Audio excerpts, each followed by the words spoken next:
Welcome back. This is Mark Purdue, and you're watching a video on Guillain-Barre syndrome. So Guillain-Barre syndrome is an acute inflammatory demyelinating polyradiculoneuropathy.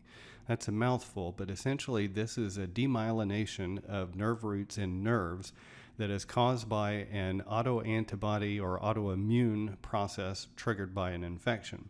Complications include respiratory failure in up to 30% of the patients that it affects, autonomic nervous system involvement, which can include dangerous arrhythmias, and then the sequelae of inactivity, which is going to include things like deep venous thromboses.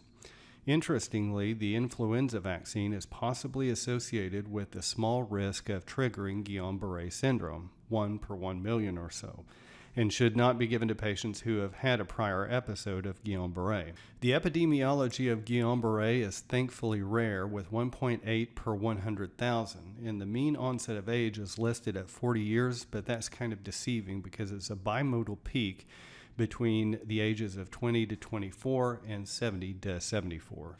It is more common in men than in women, with a ratio of about 3 to 1. So Guillain-Barre, as we have mentioned, is an autoimmune process in which antibodies and complement activity attack the lipopolysaccharide of peripheral nerves in the myelinated sheath. The most common infection identified to trigger Guillain-Barre is Campylobacter jejuni, but Mycoplasma pneumoniae, non-polio enteroviruses, Zika virus, and unfortunately SARS-CoV-19 have all been associated with the development of Guillain-Barre. When we look at the presentation of Guillain-Barre, we're going to think in terms of ascending symmetric weakness. That's going to trigger consideration of Guillain in our patients. This progressive ascending symmetric weakness usually will nadir or have its worst expression within 2 weeks in about 50% of the patients, and it will get its worst or nadir in 4 weeks in 90% of patients. This proximal weakness is going to come up the legs typically. Sometimes it spares the arms, sometimes it affects them lightly, and sometimes it affects the upper extremities severely.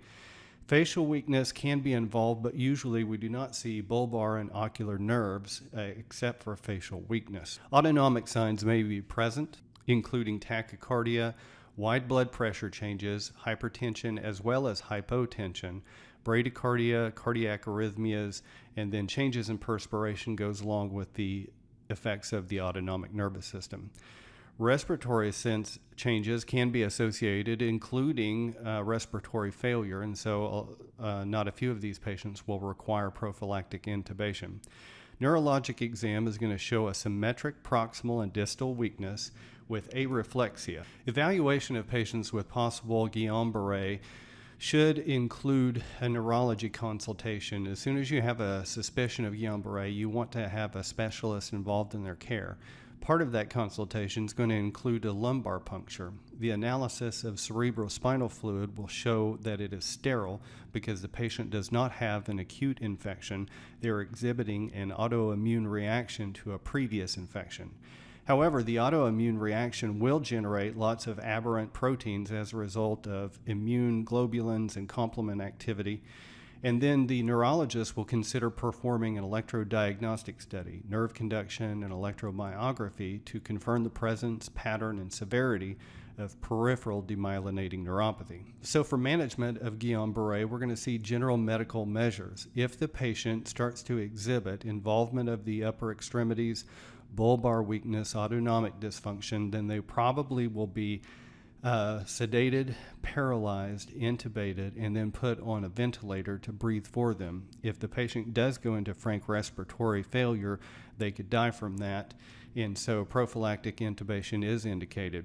Also, because the patient is significantly immobile, or in this case completely immobile, they will receive deep venous thrombosis prophylaxis. Other therapies that will be given under the direction of a neurologist will include immunotherapy in the form of intravenous immune globulin to try to counteract the effects of the aberrant autoimmune process, and then plasmapheresis to try to remove some of those components. Again, this should be done in concert with neurology consultation. So this article came out in the New England Journal of Medicine June of this year, and this describes a case series of 5 individuals who exhibited Guillain-Barré after COVID-19 infection.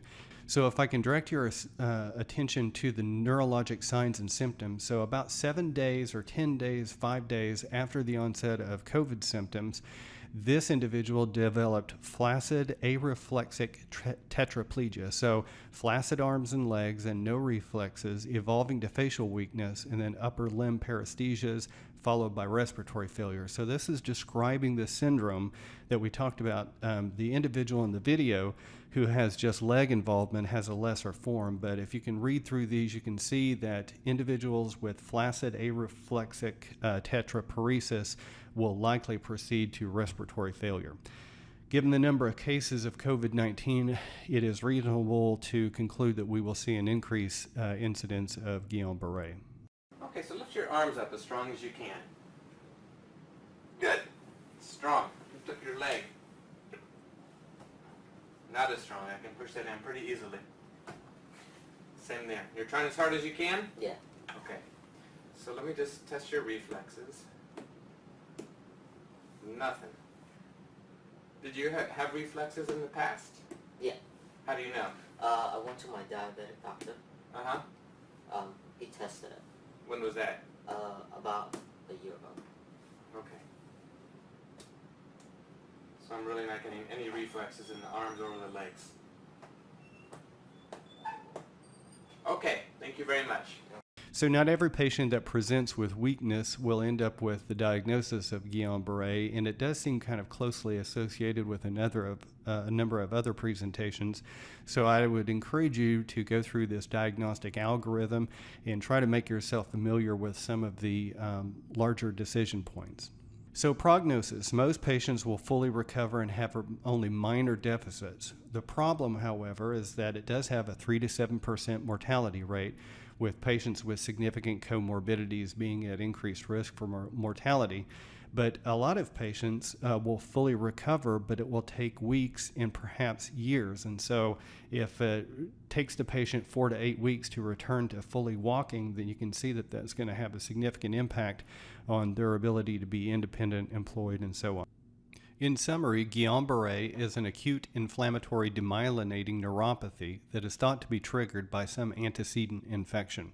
This autoimmune process causes a demyelination of peripheral nerves, reducing the conduction capacity eventually to peripheral weakness.